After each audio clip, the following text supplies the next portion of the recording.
Dans cette formation, on a deux phases. La première phase, c'est on apprend à conduire un métro. La deuxième phase, on apprend à gérer des anomalies, aussi bien du point de vue du matériel roulant que de l'environnement dans sa globalité. La phase 1, elle dure 17 jours. Il va y avoir des cours théoriques en salle où on apprend à conduire le métro, à faire le service voyageur. Il va également avoir des cours sur simulateur. On a 10 postes, chaque stagiaire est sur un poste. Et puis également, les élèves conduisent avec les moniteurs des vrais trains sur des vraies lignes de métro. Ils ont 3 journées terrain.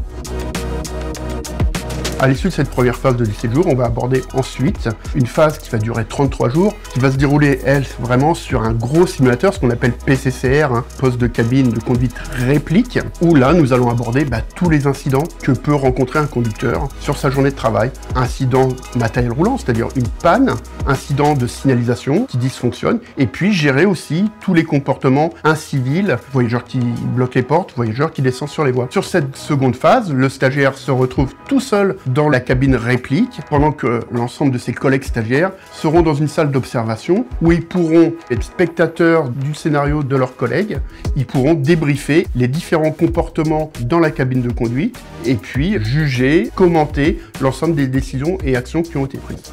Le stagiaire va encore avoir 9 journées de terrain complètes avec son moniteur.